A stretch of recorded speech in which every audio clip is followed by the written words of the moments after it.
Muy buenas tardes a todos. En nombre de Ciprés Grupo Médico les doy la más cordial bienvenida a la ponencia del día de hoy.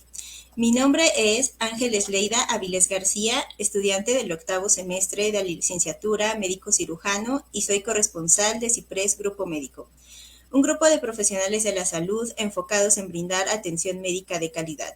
Algunos de los servicios con los que cuenta Ciprés Grupo Médico son endocrinología y medicina interna, odontología integral y estética, ginecología y obstetricia, nutrición, psicología y medicina general con enfoque en niños, en un horario de atención de 10 de la mañana a 2 de la tarde y de 4 de la tarde a 8 de la noche de lunes a viernes, y de 9 de la mañana a 1 de la tarde los días sábado.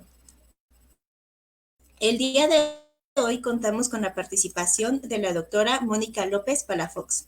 A continuación, un breve resumen de su larga trayectoria. Es nutrióloga pediatra por el Hospital Infantil de México Federico Gómez, maestra en Ciencias de la Salud por la Universidad Autónoma del Estado de México, con diplomado en bioética, candidata a doctorado en Salud Pública por la Universidad de las Américas, jefa del Servicio de Nutrición Clínica Pediátrica del Hospital para el Instituto Materno Infantil del Estado de México, consultora privada desde el 2008 con manejo de diversas patologías en el área de neonatología y pediatría, especialmente en paciente crítico y nutrición parenteral pediátrica. Asimismo, es fundadora y directora del Centro de Formación y Actualización en Nutrición Clínica Pediátrica, FAMPET, miembro de la Sociedad Mexicana de Gastroenterología y de la Sociedad Latinoamericana de Gastroenterología, Hepatología y Nutrición Pediátrica. Es miembro del Comité de Investigación y Comité de Ética del Hospital para el Niño del Instituto Materno Infantil del Estado de México. Asimismo, es ponente de diversos congresos a nivel nacional e internacional, revisora de trabajos de tesis para licenciatura en nutrición, especialidad de pediatría y posgrado de la Facultad de Medicina de la Universidad Autónoma del Estado de México. Es autora de artículos de investigación y revisora de artículos para el Journal of Pediatrics. Es un honor para mí darle la bienvenida a la doctora Mónica López Palafox. Sea bienvenida, doctora. Buenas tardes. Hola, ¿qué tal? Muy buenas tardes. Muchas gracias por la presentación y un placer estar aquí con todos ustedes. Muchas gracias al comité organizador por esta invitación. Ok, doctora, entonces le cedemos el micrófono para que nos hable sobre el tema de los primeros 1000 días de vida y su efecto en enfermedades crónicas transmisibles. Muchas gracias. Voy a compartir la presentación.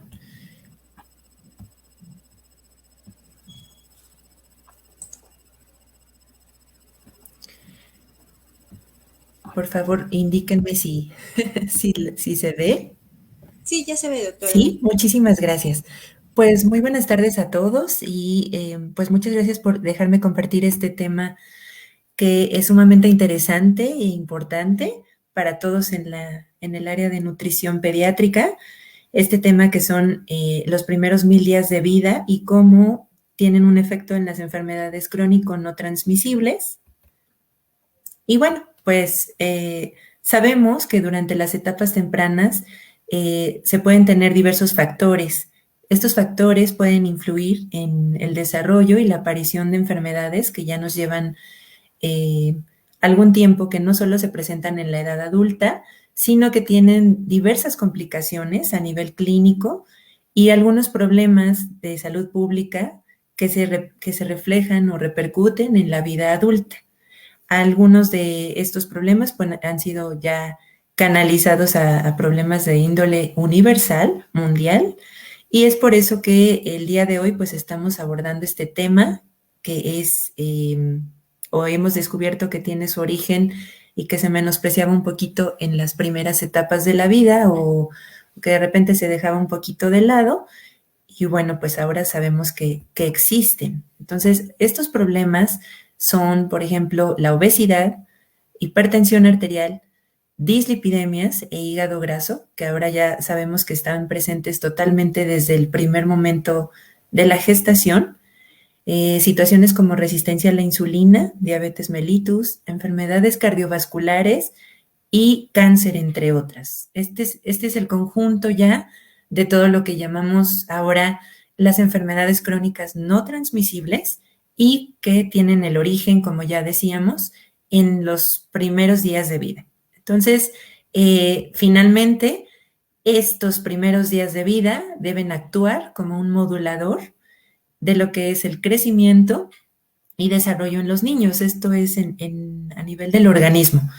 Es decir, ya existe un efecto de programación metabólica, también estamos en este tema muy relacionados con la genética y epigenética, ya que estos efectos, esta programación que se tiene durante los primeros días de vida, pues van a perdurar o van a tener su efecto a lo largo de toda la etapa pediátrica y se van a manifestar ya durante esta etapa, pero especialmente también en la etapa del adulto.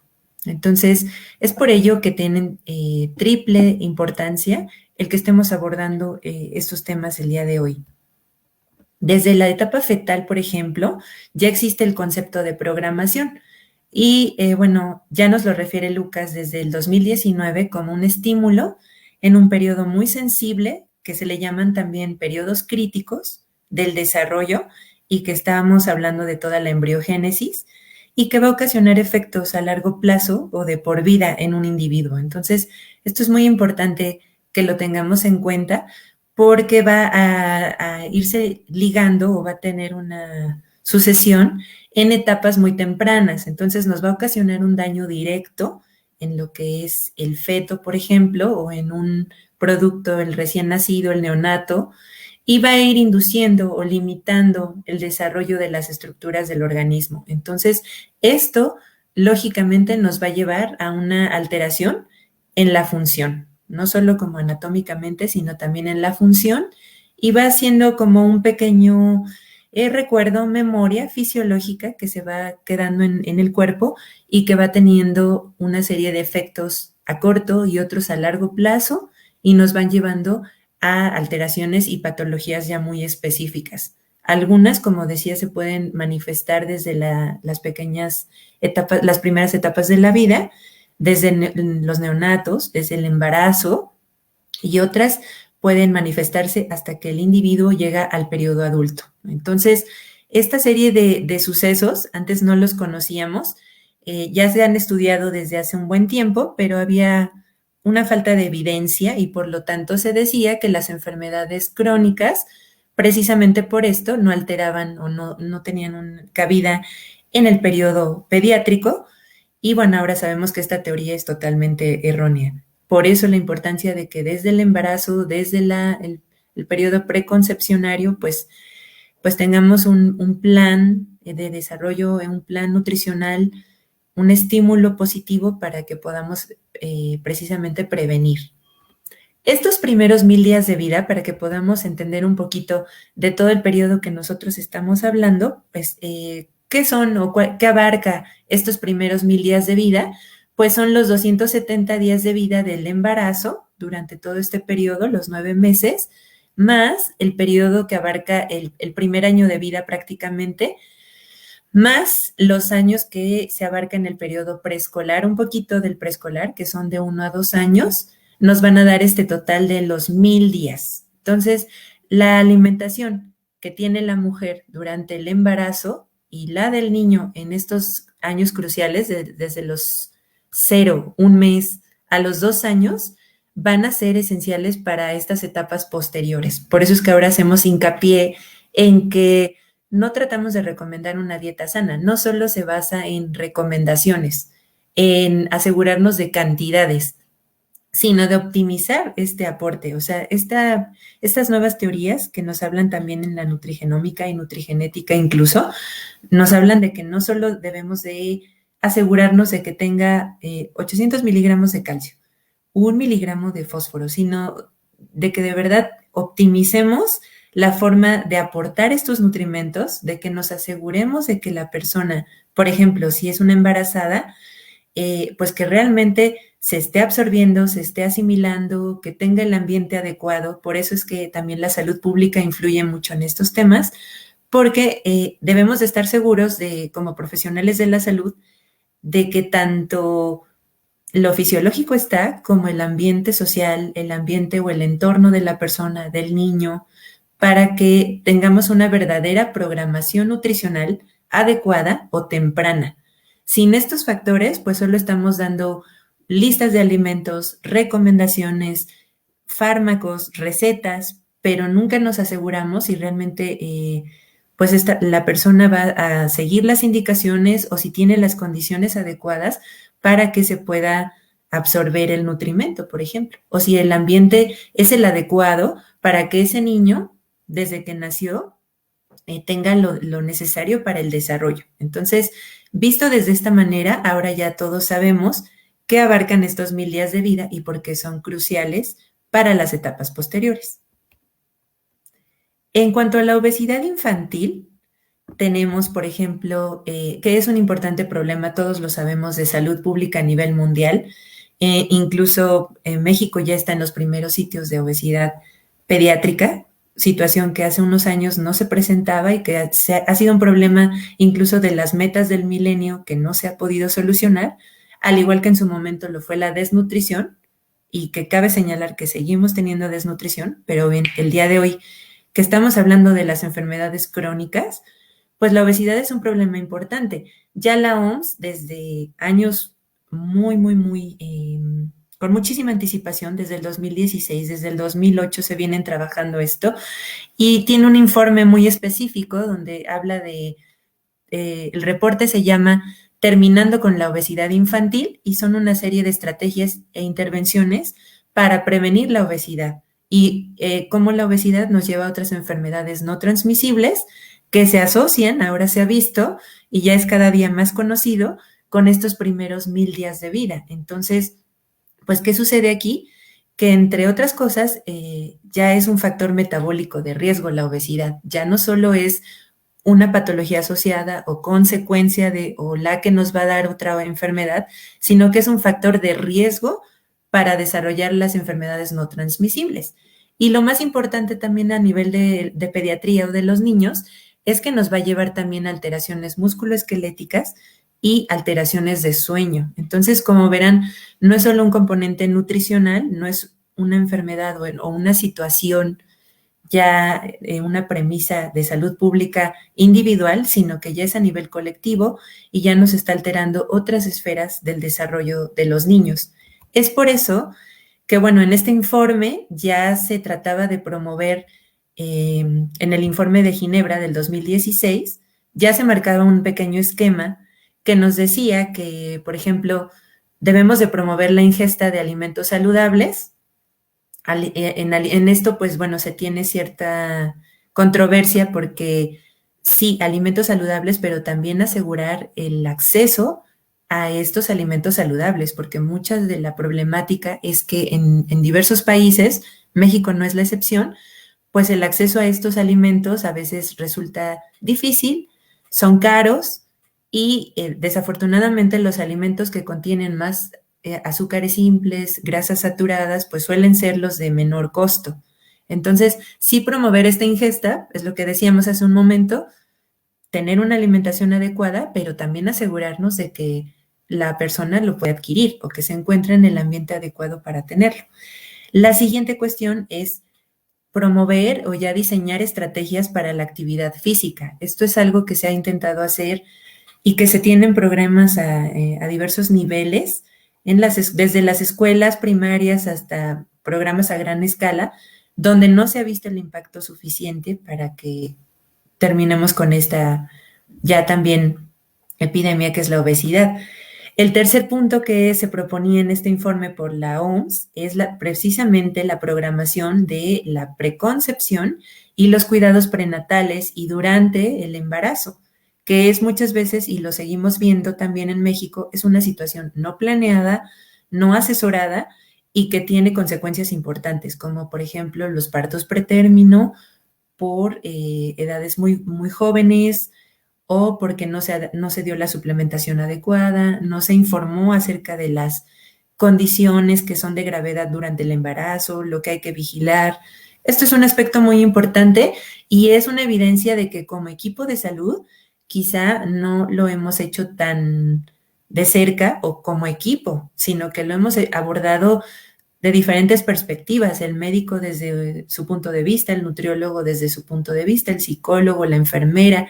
Entonces aquí también mucho de lo que se tiene en los programas actuales es precisamente el trabajo interdisciplinario y fomentar esa consulta simultánea para que un profesionista sepa lo que está haciendo el otro y se tenga un desenlace en común, ¿no? O un resultado en común. Otro de los aspectos es la dieta durante las etapas tempranas y la actividad física, pero juntas. Es decir, el punto 1 y 2, pero aquí potenciados para que podamos tener un efecto mayor. Sabemos que la alimentación por sí sola pues tiene un efecto y la actividad física tiene muchísimos beneficios. Si logramos que la persona o el niño, en este caso, empate esas dos cosas, pues vamos a tener un efecto mayor, un efecto exponencial. Esto va muy de la mano con el punto 5 que se propone en este esquema, donde se habla de salud, nutrición, actividad física en la escuela. Entonces ya vamos incluyendo no solo la casa, sino también los programas de la escuela, los programas sociales, el ambiente, los ejemplos. Más adelante vamos a ver esta parte de los ejemplos y de que si el niño está viendo todo el tiempo que los papás están viendo solo la televisión y que no practican otra actividad o que no se tiene una actividad física, es muy difícil que nosotros embonemos a ese pequeño en un esquema de actividad. Entonces, tenemos que comenzar por esto y el siguiente ya es, digamos, la parte terapéutica de lo que ellos proponían, que es ya el manejo del peso y la terapia nutricional como tal, ¿no? O la terapia nutricia. Entonces, vean cómo es un conjunto de factores donde uno va de la mano del otro. Ni siquiera es que vayan en ese orden, en 1, 2, 3, 4, 5, 6. Ellos así lo plantean como parte de que existan, no de que sea prioridad una cosa u otra, sino que todos deben de estar en conjunto. Por eso el esquema incluso es un poquito circular. Podría ser a la inversa de las manecillas del reloj, no pasaría nada, simplemente que se deben de tener en cuenta estos puntos para que podamos seguir adelante. En el caso de la obesidad y de todas las enfermedades crónicas no transmisibles, recuerden que estamos hablando de un proceso inflamatorio. Entonces, ¿por qué se complican los niños o por qué en las etapas adultas ya tenemos una serie de alteraciones? Bueno, Gold ya lo refiere muy bien de que el papel central de la inflamación en el sistema inmunológico y la generación de la enfermedad es, por ejemplo, que nos va a aumentar la frecuencia de enfermedades de tipo alérgico o que nos va a dar una vulnerabilidad a los cambios que se desarrollan en el ambiente, una vulnerabilidad muy temprana a estos cambios o poca resistencia, que es como el sinónimo, ¿no? Entonces, por ejemplo, un niño que tiene obesidad, pues aumenta a su vez el riesgo de tener, si tiene antecedentes, por ejemplo, en los padres de asma, pues aumenta el riesgo de tenerla. Y si no, aumenta el riesgo de tener o padecer alergia a ciertos alimentos. Entonces, estos mecanismos están muy, muy conocidos y llegamos a alguna serie de complicaciones importantes que, por ejemplo, en el caso de la alergia y de las enfermedades como asma, hasta la obstrucción de la vía aérea y complicaciones importantísimas, todo partiendo de la obesidad. Entonces, vean cómo esta parte nunca la vamos a poder separar, en todas las enfermedades está. Si hablamos de diabetes, también hablamos del proceso inflamatorio y que inmediatamente nos empieza a complicar otros órganos. Entonces, tenemos que ir viendo cómo no solo es lo alimenticio, sino que también es el papel de la fisiopatología y de lo que ya no se puede frenar. Si estuviéramos ahorita hablando de la enfermedad por COVID-19, pues entonces es lo mismo. La inflamación nos va a llevar a una serie de alteraciones, nos va a dar una sintomatología muy específica. Claro, en este caso la causa es totalmente diferente, pero los efectos, el mecanismo y lo que va a ocasionar como complicación o como consecuencia en la etapa adulta va a ser importante, ¿no? Las secuelas ya también, por ejemplo, a nivel neurológico de la obesidad, de la pandemia que estamos viviendo ahorita también, pues son bien conocidas. Entonces, alteraciones cardiovasculares, tenemos una serie de complicaciones y todo parte de las bases, ¿no? De este tipo de factores inmunológicos que pues están ahí presentes y se detonan cuando tenemos un factor de riesgo. En el caso de la genética, como les mencionaba, pues la expresión génica puede variar y varía en función del órgano o del tejido que se está alterando. Cuando nosotros le agregamos factores ambientales, es cuando denominamos epigenética. Y entonces es cuando hablamos de que este individuo ya tiene una susceptibilidad muchísimo mayor para desarrollar una enfermedad no transmisible. Entonces, durante los primeros 1000 días de vida, esto es muy flexible o la curva es muy flexible, por eso se le llama, aquí les puse un ejemplo de plasticidad de la curva de enfermedades no transmisibles, porque la alimentación durante este periodo es crítica. Ustedes pueden ver en el eje horizontal cómo tenemos el ciclo de la vida y en el eje vertical el riesgo de una enfermedad no transmisible. Entonces, a mayor actuación en el ciclo de la vida, pues vamos a minimizar. Si la intervención es precoz, nosotros vamos a tender hacia abajo en cuanto al riesgo de una enfermedad no transmisible. Pero si la intervención es tardía, ¿qué sería tardío? Pues hablamos ya de una intervención a nivel de un escolar, de un adolescente.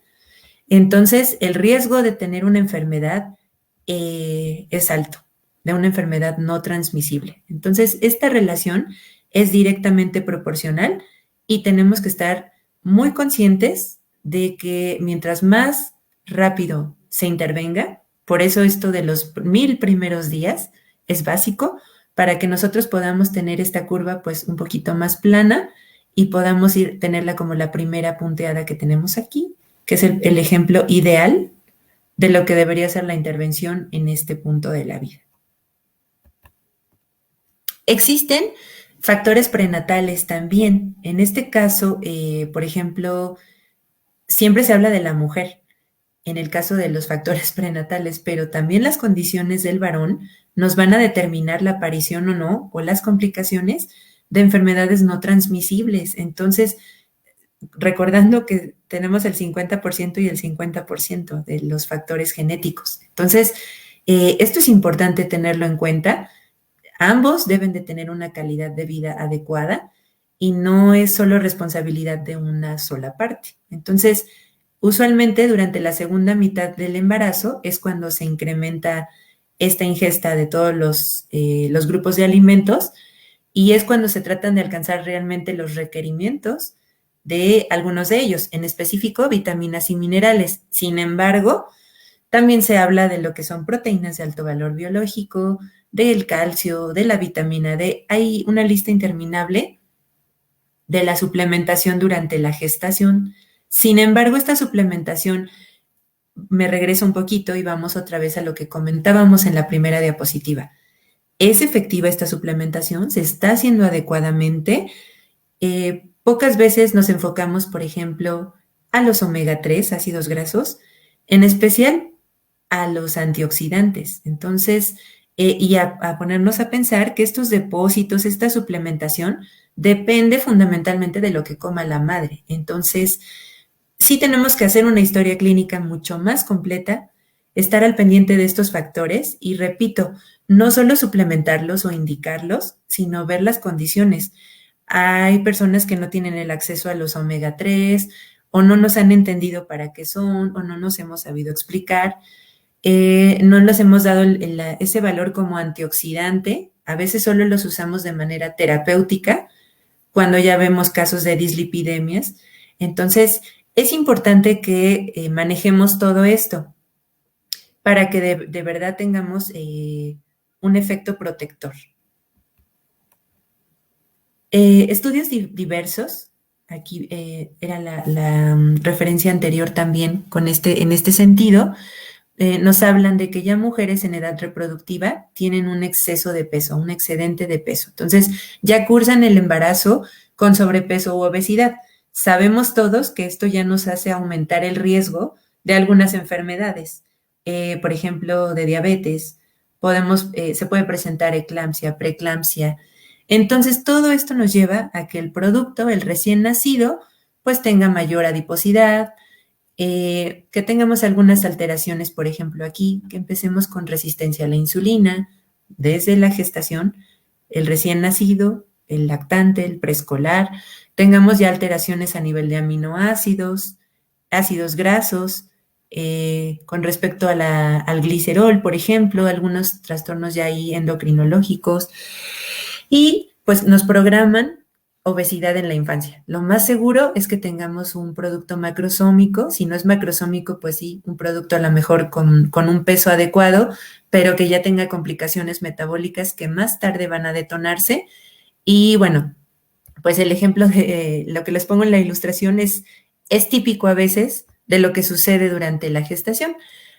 No quiere decir que tampoco o que vamos a restringir todos los alimentos, pero sí cuidar, insisto, la calidad de la dieta, que coma de todo, pero sí explicándole los efectos, por qué comerlo, por qué no comerlo, por qué en estas cantidades, o qué vamos a hacer al respecto y por qué es importante lo que decíamos en el esquema primero, la actividad física. Eso es básico. Otro de los factores que ya también está ampliamente mencionado, reconocido y que es de los temas que están ahorita en boga, es, por ejemplo, la microbiota. Kaplan, desde en el 2020, nos hace un ensayo muy bonito donde nos habla ya de los factores que influyen o cómo la microbiota influye en la programación muy temprana de todos los órganos y sobre todo a nivel de la parte gastrointestinal.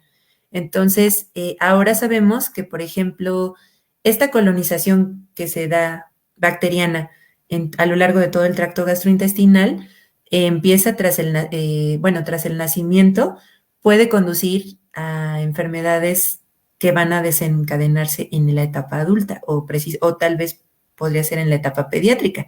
Entonces nos habla de un tema muy importante que es la disbiosis, lo cual conlleva que los patógenos, los microorganismos patógenos, vayan a contribuir a la disminución de la diversidad de la microbiota. ¿Esto qué va a suceder? Pues nos va a dar como consecuencia un proceso inflamatorio, esto se va a hacer crónico y nos va a llevar a un círculo vicioso donde las enfermedades crónicas no transmisibles pues sean el panorama que ese niño vea a lo largo de toda su infancia y en la etapa del adulto.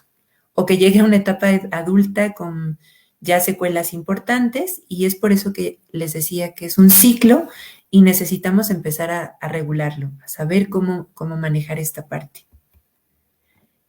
Antes, por ejemplo, continuando con esta parte de la microbiota, pues se decía que el ambiente intrauterino era estéril, entonces que no teníamos aquí ninguna colonización por microorganismos y que toda esta colonización empezaba en el momento del parto.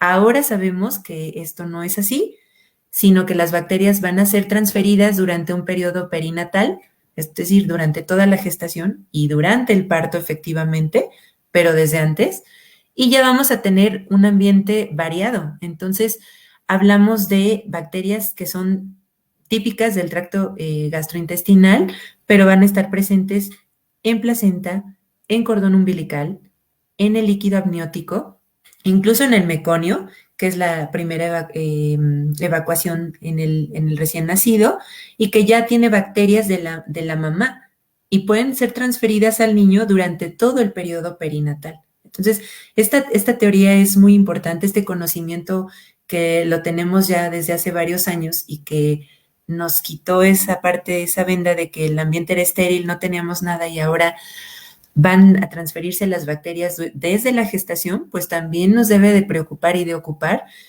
para llevar una alimentación adecuada desde que se sabe que está la persona embarazada. Entonces, esta transferencia de microorganismos pues va a tener un gran impacto para las enfermedades no transmisibles. En ese momento, o sea, de manera a corto plazo y a largo plazo, porque recordemos que la microbiota bueno, va cambiando a lo largo de las etapas de la vida, ahorita lo vamos a analizar en un esquema, pero lo vamos a tener a lo largo de todo el periodo pediátrico y va a ser de gran importancia para lo que suceda en los siguientes años de esa persona.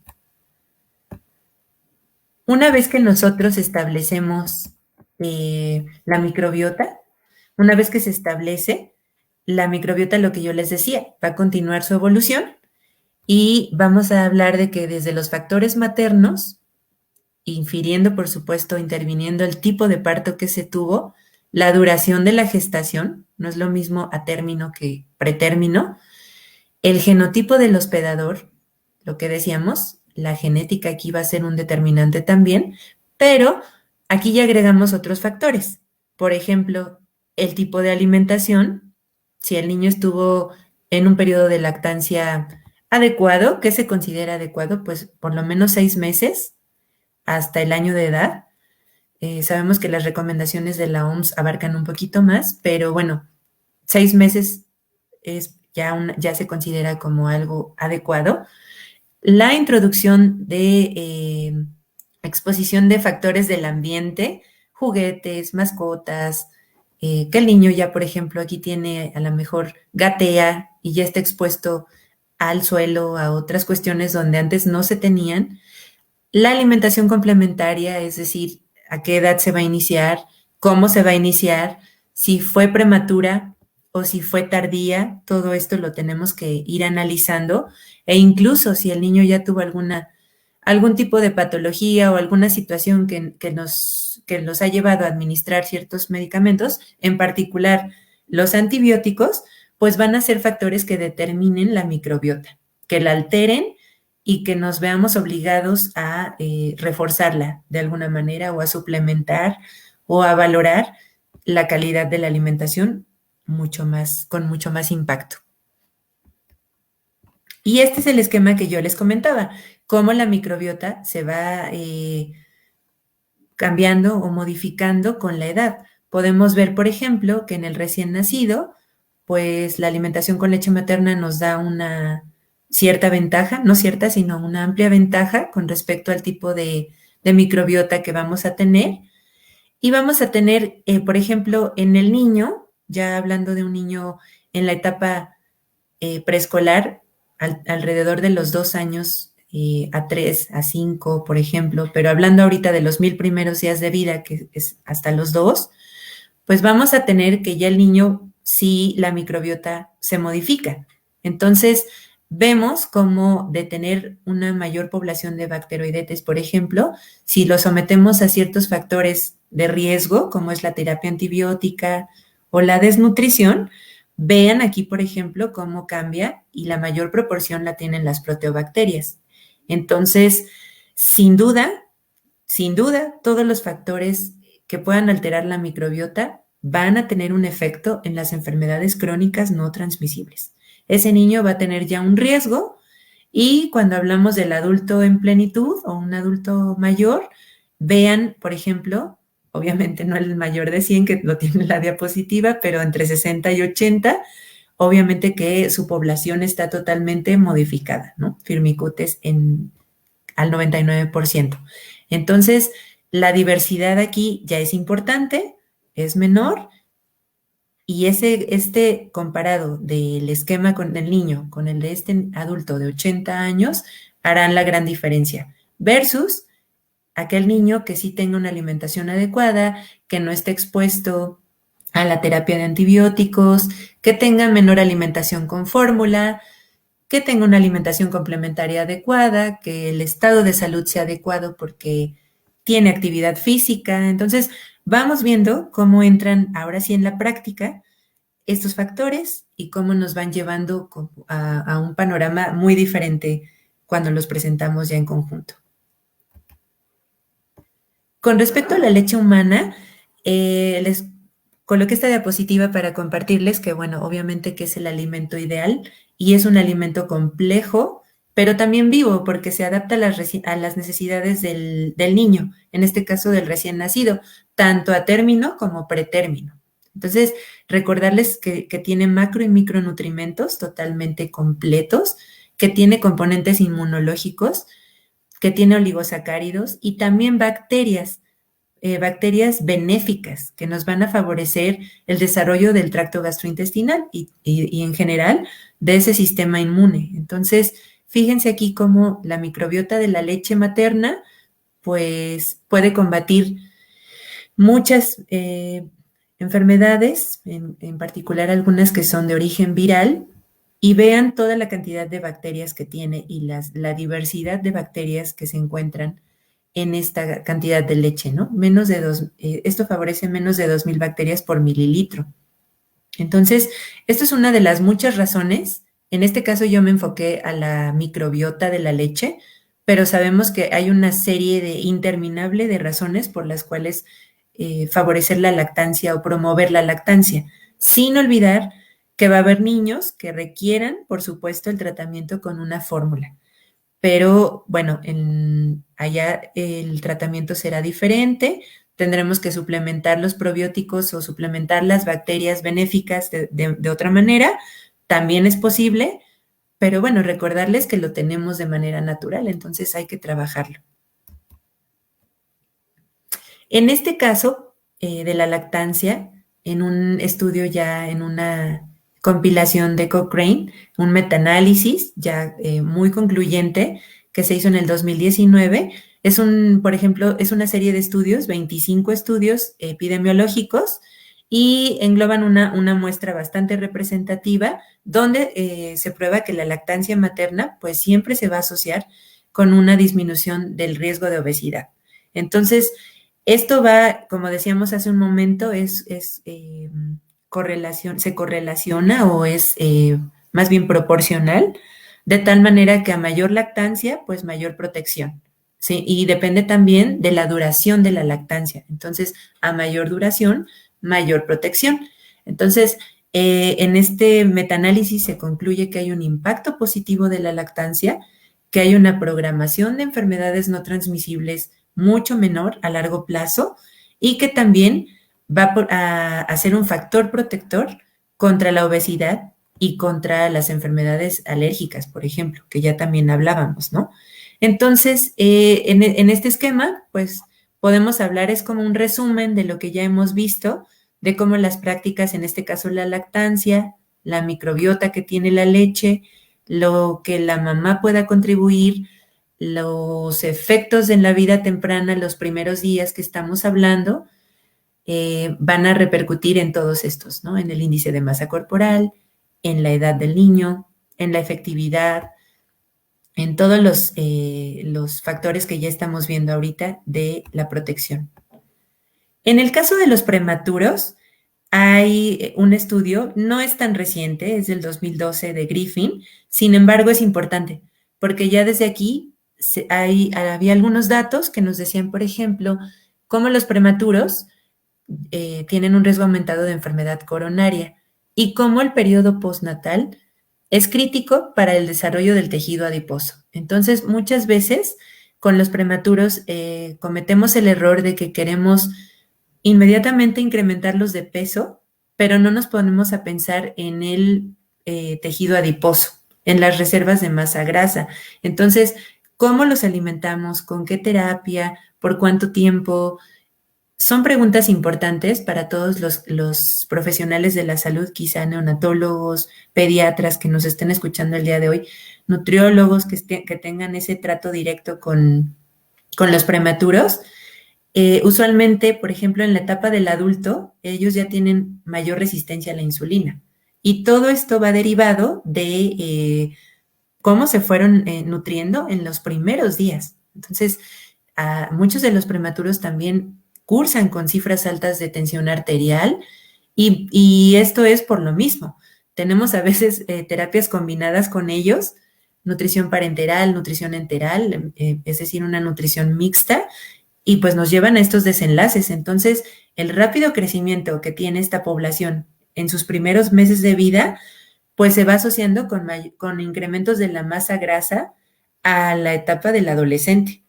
Entonces, esto que se llama nutrición precoz, ya puede programar las concentraciones de algunos marcadores que los hemos visto en diversos estudios, que los hemos trabajado. Por ejemplo, la leptina, que hay muchos trabajos, muchos estudios mencionándola como un factor metabólico importante en los niños y cómo afecta esta relación de leptina con la masa grasa. Hay muchísimos estudios de esto, por eso les insisto, desde el 2012 los tenemos. Es justo que ahorita ya en el 2021 pues tengamos terapias adecuadas y que no solo promovamos el crecimiento ponderal, sino la calidad de esta ganancia de peso en una población además de tanto riesgo que se debe de cuidar de manera muy específica. Hablando siguiéndome en los primeros 1000 años de vida y hablando ya de lo que es el primer año a los 2, pues en el primer año de vida está concluyendo el primer periodo máximo de crecimiento y el desarrollo de los diferentes aparatos y sistemas. Esto conlleva siempre un riesgo nutricional. ¿Por qué? Porque entramos a la situación donde no sabemos si ese niño, ese lactante, pues ha sido alimentado adecuadamente. Muchas veces aquí es donde empezamos la terapia y lo empezamos a tratar, o entramos a la parte del preescolar, que también es un periodo de mucha incertidumbre. Y pues las situaciones aquí, por ejemplo, de la alimentación complementaria, lo que yo les decía, puede ser precoz, asegurarnos de que nunca sea antes del 4 mes de edad y preferiblemente no retrasarlo después del 6.º mes. ¿Por qué? Porque ya también hay diversos estudios donde nos hablan de estos efectos, de que sea de manera prematura, nos predispone a infecciones gastrointestinales, algunas cuestiones así, y muy tardía porque estamos precisamente retrasando aprendizaje, que el niño conozca nuevos alimentos, estamos acercándolo a enfermedades crónicas. Entonces, aunque la leche materna sigue siendo el alimento principal, ya no va a ser suficiente para cubrir estos macro y micronutrimentos. Entonces, todo esto, esta serie de cuestiones que ahorita estamos hablando, constituyen el espectro metabólico que nos va a condicionar la salud del niño a corto, a medio y largo plazo. Entonces, por eso es que a la alimentación complementaria se le llama una ventana de oportunidad en la promoción de la salud. Por eso es que en la salud pública nos dedicamos mucho a que se module, a que se diseñen programas de lactancia, de alimentación complementaria adecuados y que podamos realmente aplicarlos en la población que sea necesaria. Por ejemplo, en algunos estudios que ya se hicieron, Pierce, Futrell, que son algunos autores que los manejan muy bien estos temas, nos hablan de que antes de los 4 meses está relacionado con un incremento, la alimentación complementaria está relacionada con aumentos en el índice de masa corporal. Y recordándoles que el índice de masa corporal ya no solo se calcula en adolescentes, sino que ahora lo tenemos desde el lactante, desde el periodo lactante podemos tener, gracias a la Organización Mundial de la Salud, los percentiles para determinar el índice de masa corporal. Y lo debemos de valorar y de estimar y de checar en percentilas, en gráficas de percentiles para ver cómo se encuentra y relacionarlo con la historia clínica. Por eso hace un momento yo les comentaba que la historia clínica es su primera herramienta y el primer acercamiento para realmente poder correlacionar con lo antropométrico y después lo terapéutico. Wang, por ejemplo, también hay un estudio donde ellos no observan una relación significativa entre la alimentación complementaria antes o después con el sobrepeso y la obesidad. Sin embargo, todos aquí sabemos que hay estudios donde pues no se alcanza la muestra, tiene algunos sesgos, algunas cuestiones, pero bueno, esto es lo que van a encontrar en la literatura científica. Y les quise traer también un poquito de evidencia de lo que son los métodos nuevos de alimentación complementaria, como el Baby Led Weaning y el Bliss, o una alimentación totalmente autoalimentación. Estos métodos se realizaron, como ya lo saben seguramente, para autorregular la ingesta energética por el propio lactante y para que así se tuviera un poco de riesgo en lo que es el sobrepeso, la obesidad y otro tipo de enfermedades crónicas no transmisibles. Sin embargo, en la práctica clínica fue bastante difícil implementarlos porque aparte de los riesgos que se tiene en cuanto al incremento de la broncoaspiración y de muchas otras complicaciones, bueno, no, los estudios que se han hecho hasta el momento no muestran una diferencia significativa en cuanto al riesgo de obesidad. Es decir, estos niños que se autoalimentaban o que se agarraban los puñitos de alimento y lo comían, pues contra los que la mamá les daba con la cucharita y todo, resulta ser que no tienen ninguna diferencia. Tanto el método tradicional como estos nuevos métodos funcionan y bueno, en cuanto a la parte de obesidad, hay otras cuestiones como es establecer los hábitos, horarios, que el niño de repente no es muy variado en lo que come, etcétera. Bueno, esa es otra situación, pero definitivamente para lo que estamos viendo hoy, que son las enfermedades crónicas no transmisibles, tenemos una evidencia muy pobre o que no hay prácticamente diferencia significativa. Y otra cuestión que quería aclararles con este pequeño esquemita, con estos 3 círculos, es que es muy importante que una cosa es evidencia científica, que siempre ustedes la deben de buscar y estar seguros de lo que le den a sus pacientes, lo que compartan como ahorita, pues es evidencia científica. Debe de estar por escrito y se debe de tener un método y comentarnos cómo es que se hizo. Es muy diferente a la experiencia. Yo puedo decirles, he tratado a muchos niños y en mi experiencia tengo este resultado, pero es esa experiencia. Y la otra es valores y preferencias de los niños. Entonces, las 3 cuentan, pero la que tiene mayor peso sin duda es la evidencia científica a la hora de recomendar y de dar opiniones. Ajá. No es lo mismo. Esto es muy importante porque ahorita existe a nivel de nutrición en todas las áreas, no solo en pediatría, el coaching y este tipo de, pues de prácticas que no sustituyen de ninguna manera la formación de un profesional de la salud, que hace licenciatura, un posgrado, una especialidad. Entonces, es importante distinguir la experiencia de la evidencia científica.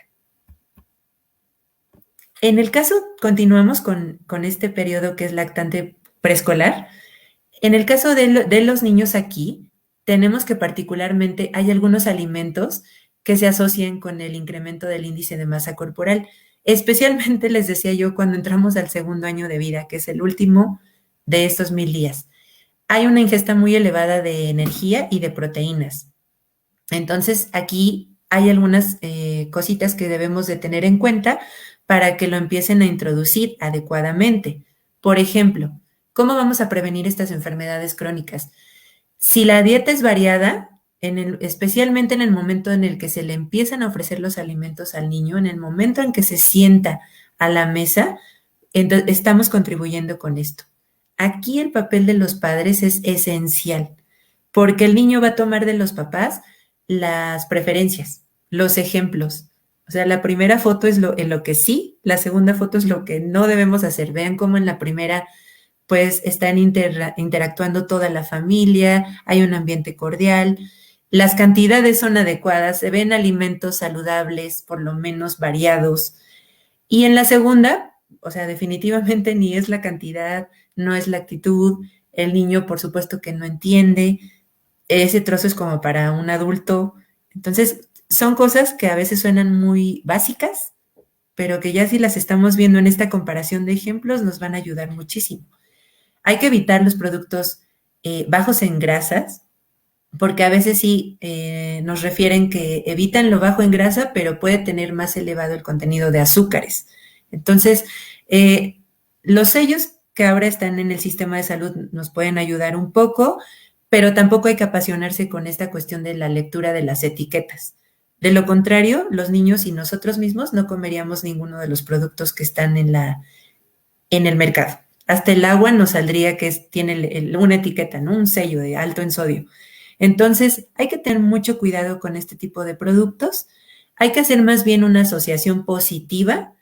Y hablando aquí de asociaciones positivas, de ejemplos y refuerzos positivos, por ejemplo, los jugos, los zumos, aumentan la adiposidad, tienen un exceso de azúcares. Entonces, hay que procurar que aunque sean de marcas conocidas, de productos infantiles o que se vean en el comercial que lo está eh, indicando un especialista en pediatría X, pues tengamos que distinguir que están recomendados solo a ciertas cantidades y en cierta población. Entonces, esto es muy importante a la hora de prevenir las enfermedades.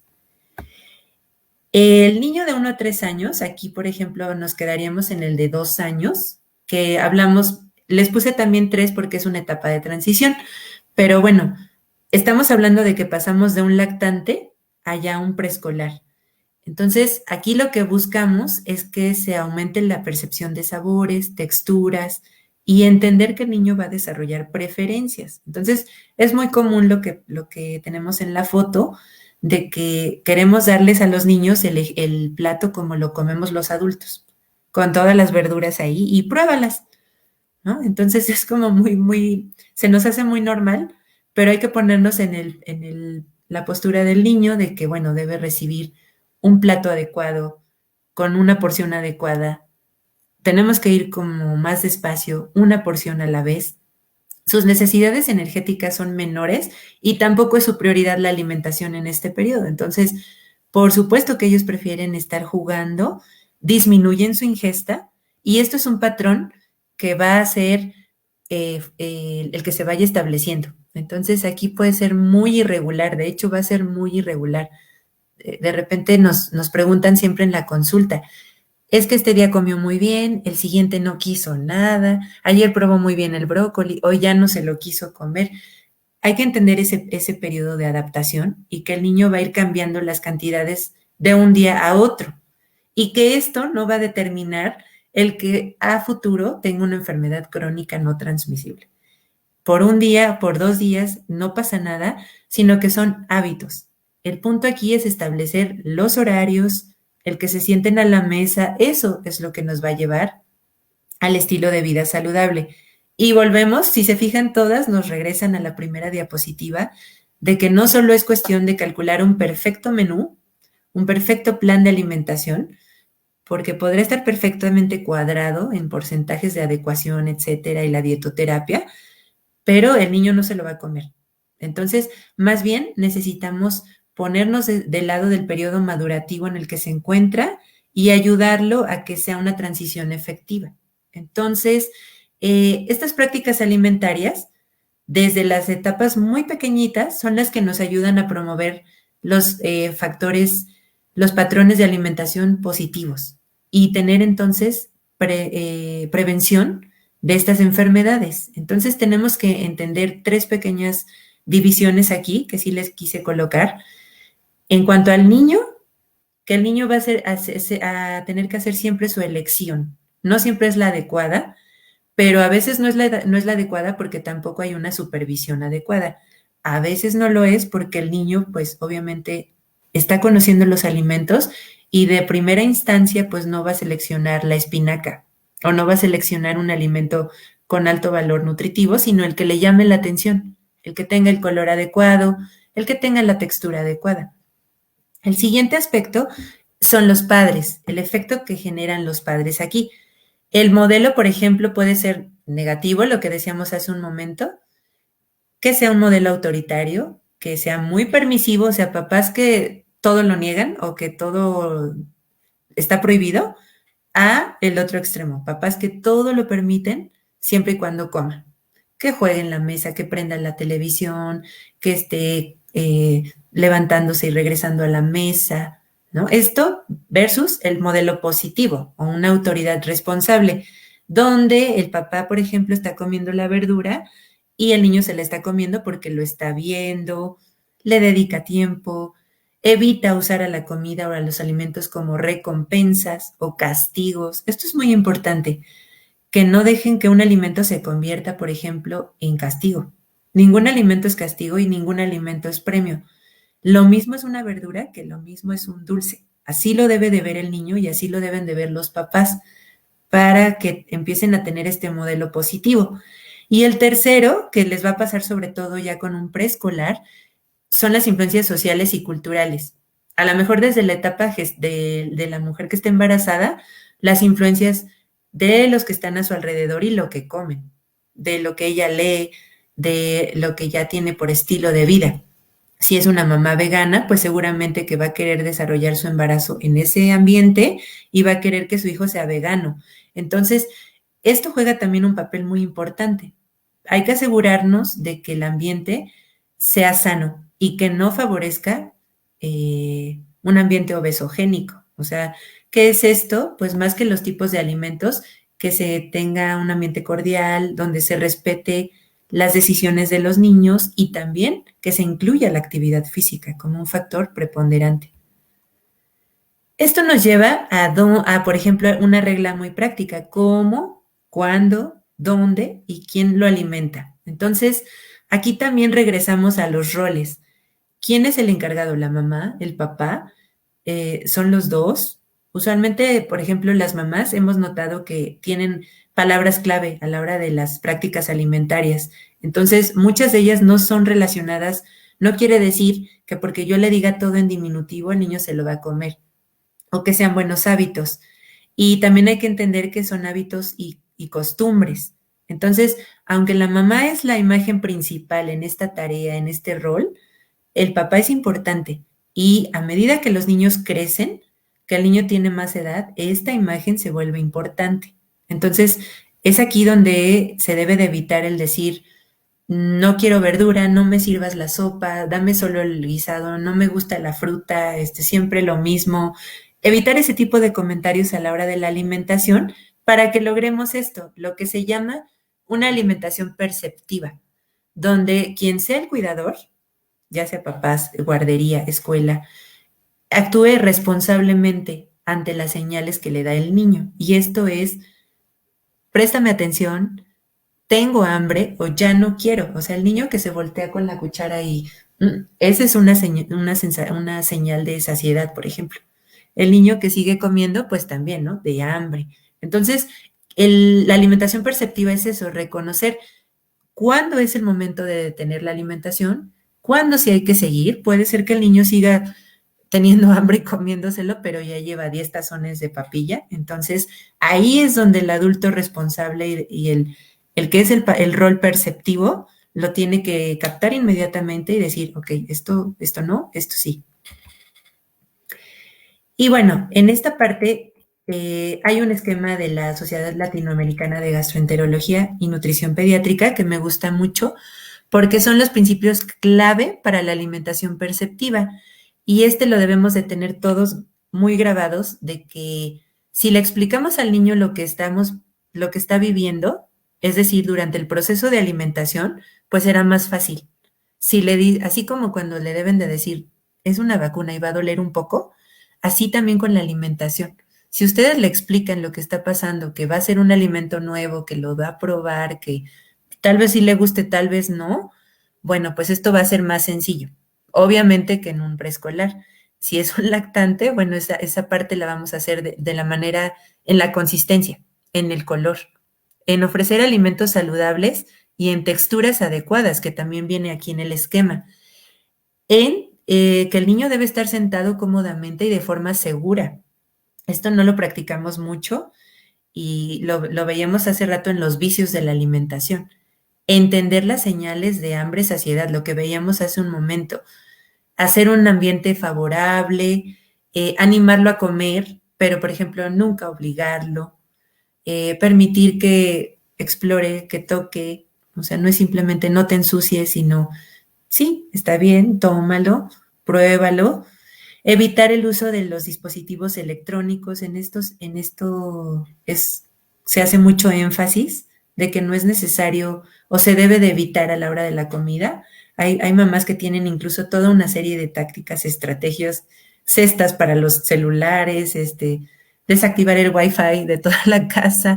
Entonces, muchas técnicas, no creo que se tenga que ser tan drástico, pero simplemente con que podamos explicarlo va a ser suficiente. En esta diapositiva brevemente nada más se las coloqué para explicarles precisamente este periodo de 1 año a los 2, cómo efectivamente el enfoque nutrimental aquí, las necesidades ya están estandarizadas y ya son específicas, pero nosotros a lo que nos debemos de en el niño sano, sobre todo, o sea, recuerden que estamos hablando de los hábitos y no de la terapéutica, es que incluyamos variedad, que sean cantidades adecuadas, que veamos que sí, efectivamente, requiere de muchos nutrimentos, tanto de sodio, tanto de fibra, tanto de carne, pero no lo vamos a lograr obligándolo y tampoco podemos ser tan cuadrados como para ponerle esto. Cuando en la consulta me comentan, ¿por qué no le pone cantidades así tan específicas? Porque no se las va a comer, porque ya lo van a experimentar y cuando regresan y me dicen, es verdad, y realmente solo estamos estresando a los papás, es cuando realmente entendemos esta diapositiva, de que debemos de dejar de lado un poco ser tan numéricos y enfocarnos en el ambiente y en lo que es la cuestión de prevención, o qué sí estoy haciendo en mi casa, o qué no estoy haciendo, o qué sí estoy haciendo en la práctica, en la consulta, o qué me está faltando preguntar con, con ciertos niños.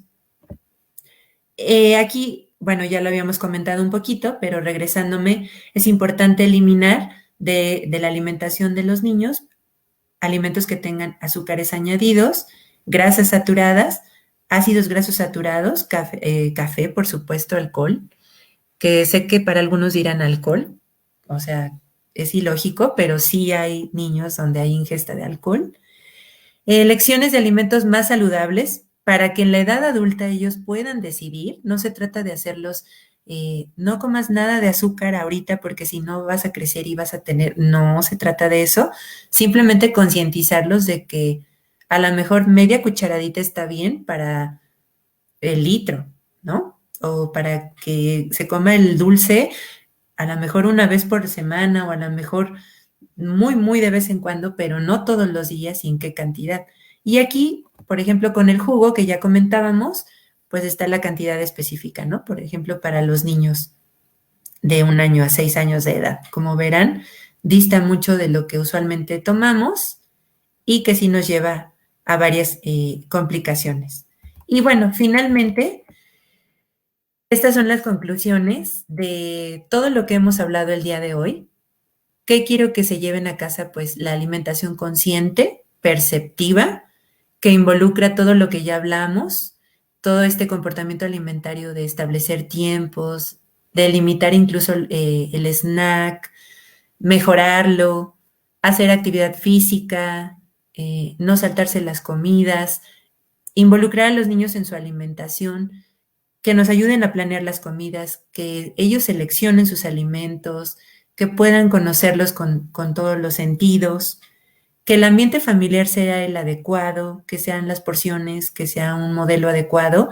Y en el caso de las comidas fuera de casa, pues que realmente tengan los padres y que le inculquen a los niños ese ser consciente de lo que van a pedir, pero realmente también que los dejen disfrutar de lo que pidieron. O sea, realmente si se va a hacer una comida fuera de casa, es porque usualmente es recreativa y no los vamos a llevar a comer más ensalada y más verduras y el niño quiere tal vez comerse una hamburguesa. Bueno, que el niño disfrute su hamburguesa, que el niño disfrute el trozo de pizza que se está comiendo, pero que entienda que no es de todos los días y que pueden tener todos estos 4 aspectos que se escuchan muy fáciles y que se ven en una sola diapositiva, pero que ya cuando los desglosamos uno por uno, observamos que en la práctica, pues tal vez uno es el que se lleva a cabo. Entonces, bueno, pues esto es un poquito de lo mucho que se debe de hacer a nivel individual, a nivel de educación en la escuela, a nivel de casa, a nivel del consultorio, en la práctica clínica, con su familia, con sus sobrinos, con sus hijos. Debemos de ser incluyentes y también explicar a otros miembros de la familia cómo ayudarnos para que todos estén en el mismo canal y sea un mismo modelo de alimentación perceptiva y así tener adultos, niños sanos y adultos también sanos y sin enfermedades crónicas que van a deteriorar su salud en la vida del adulto. Pues muchísimas gracias. Un placer haber compartido con todos ustedes este tema y bueno, pues yo quedo a sus órdenes para cualquier duda, comentario que podamos tener. Ok, doctora, muchas gracias, excelente tema y sobre todo muy importante. Tenemos algunas preguntas, entonces comenzaré con la primera. Es de Kevin Siga. Buenas tardes. ¿Algún probiótico que recomiende para pacientes menores de 1 año y que no cuenta con los beneficios de la leche materna debido a una alergia a la proteína de la leche? Esto en presencia de diarrea persistente por uso continuo de antibióticos. Sí, claro, esto es muy importante y lo mencionábamos hace un momento, ¿no? En aquellos pequeños que tienen alergia a las proteínas de la leche, alguna otra patología y que desafortunadamente tenemos que interrumpir el proceso de la lactancia y dar una fórmula, un sucedáneo. Existen diversas marcas, no sé si, si las podemos mencionar, no, no estoy segura de esa parte, pero bueno, eh, hay algunas que tienen, por ejemplo, zinc, me parece que Pisalac tiene, es el probiótico, es de los probióticos que tiene zinc, el único. Está Biogaya, por ejemplo, que también se puede utilizar en el caso de estos pequeñines y que es bastante efectivo. Ahorita recuerdo, no recuerdo el nombre de otro, pero sí tenemos tres opciones específicas de probióticos que se pueden utilizar y sobre todo buscar individualizar. No todos van a quedar efectivamente para todos los niños, pero sí necesitamos checar qué bacterias o qué probiótico es el que estamos buscando y sobre todo las cantidades, específicamente aquí en menores de 1 año, que la dosificación sí debe de ser con mucho cuidado. Incluso hasta a veces utilizamos la glutamina, que no es como tal, eh, no está tan indicada como probiótico a menos que tenga efectivamente añadidos estos, pero también hay que buscar bien la dosis y para poder suplementarla.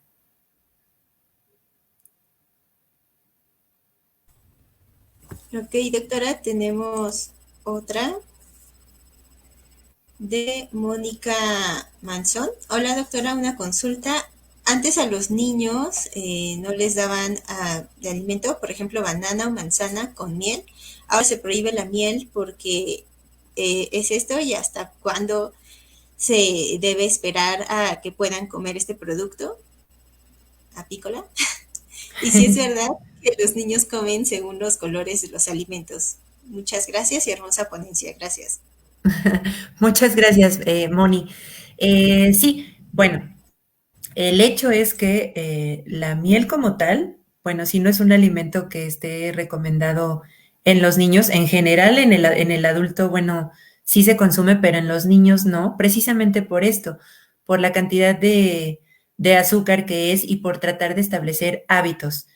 En pediatría existe el consumo de la miel de maíz o miel caro de manera terapéutica nada más, pero la miel de abeja sí no tenemos un consumo indicado. ¿Por qué? Porque la fruta por sí sola ya contiene los azúcares simples que necesitamos. ¿Hasta cuándo se debe esperar para que puedan, o sea, literal, para que puedan comerlo? Pues todo alimento ya se puede comer después del año de edad. Después del año de edad, el niño ya tiene un peso y una edad adecuada para que se consuman todo tipo de alimentos. Ya las nuevas pautas de alimentación complementaria nos quitaron esa parte de que se eliminaban algunos alimentos, entre ellos la miel, porque se decía que era muy alergénico y algunos cítricos incluso, pero ahora sabemos que esta práctica ya no se hace y que se podría consumir a partir de esa edad. Sin embargo, como comento, por hábitos ya no se hace. Y sí, con respecto a los colores, sí, tiene mucho que ver. No es lo mismo que tú sirvas un plato, incluso por esto, por esta razón existen, la mercadotecnia no es en vano, que existan los platitos para los niños de colores, de princesas, con las divisiones que tienen en ellas, porque los niños se guían mucho por los colores, por las porciones, hasta por cómo huele, cómo se los presentes. Entonces, muchas veces en esto insistimos. Si le van a dar chícharos, bueno, hay que combinarlos con el elote, tal vez que es amarillo, lo verde de los chícharos, la manzana roja, ¿no? En picadita, que les llame la atención. Sí se guían mucho por los colores, y definitivamente hay que tomarlo en cuenta, sobre todo en un niño que ya no en un lactante, porque el lactante no se va a fijar en este detalle, pero sí en un escolar, un preescolar que ya nos va a decir, no, esto se ve feo, yo no me lo como, ni yo como adulto me lo comería. Entonces, sí, hay que establecer muy bien colores, cantidades y todo de la manera más agradable a la vista. Ok, doctora, muchas gracias. Seguimos con otra pregunta de Lourdes Ramírez. ¿Qué hay de cierto en la ingesta de ácido fólico por parte de los padres antes del embarazo para evitar las enfermedades crónicas? Muchas felicidades, muy interesante. Muchas gracias.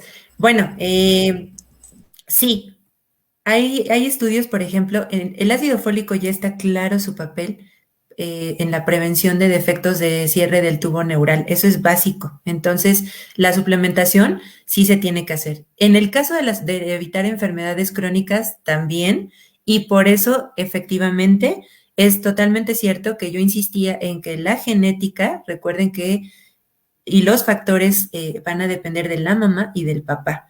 Entonces, la suplementación es importante, así como la actividad física y como la alimentación adecuada. No siempre, por ejemplo, en los varones se recomienda la suplementación del ácido fólico, con que se lleve una alimentación completa en cuanto a este nutrimento, en la dieta, o sea, por dieta no va a haber ningún problema, salvo aquellos padres que sí tengan algún antecedente heredofamiliar o que sí tengan una condición muy específica, entonces sí se podrá suplementar. Sin duda, aquí quienes tengan más experiencia en la parte del adulto me podrán corregir, pero sí se puede hacer, aunque insisto, con la alimentación, con la suplementación vía dieta con respecto al papá, es más que suficiente. Ok, doctora, muchas gracias. Y tenemos una última consulta de Roxana Ticona. ¿Cuántas veces al día se les puede dar leche? Su hija tiene 3 años. Bueno, aquí supongo que se refiere a la leche entera, que es lo que ya debe de tomar a los 3 años y bueno, después del año en adelante ya debe de ser leche entera. No hay razón para sustituir, para quitarla. Sin embargo, sí hay que procurar que solo sea 2 veces al día, en la mañana y en la noche. Es máximo 240 mililitros y es lo único que se debe de tomar ya a esa edad. Ya no hacen tomas adicionales ni tomas extra. Ya tiene consumo de calcio a través de otros alimentos, entonces ya la leche no es el alimento principal y sí tiene que ser ahí muy regulado porque hay niños de esa edad que todavía tienen una ingesta alta de lácteos, ¿no? O vía la leche solita. Entonces hay que retirarla ahí solo 2 veces al día y 240 mililitros en cada toma. Ok, doctora, esa sería la última pregunta. Hay muchísimas felicitaciones en los comentarios. Excelente ponencia. Muchísimas gracias, pues yo encantada, es un tema muy bonito. Hay mucho más que decir, pero bueno, no terminaríamos, nos llevaríamos toda la semana de nutrición de los mil primeros días. Y bueno, pues me da mucho gusto que les haya agradado, que les sea de utilidad. Estamos a sus órdenes en nuestras redes sociales, a través de este canal, los comentarios que nos puedan hacer llegar, con muchísimo gusto. Y un placer haber estado con todos ustedes. Muchas gracias, doctora. Bueno, a nombre de Ciprés Grupo Médico, quiero agradecerle por su tiempo, disposición y confianza. Ha sido un gusto poder contar con su valiosa participación el día de hoy. Esperamos que esta información sea de gran utilidad y aprendizaje para la comunidad estudiantil y para todo el público en general que nos sigue. Por su tiempo y atención, muchas gracias a no olviden seguirnos en nuestras redes sociales y continuar con las próximas ponencias que se darán respecto a la Semana de Nutrición.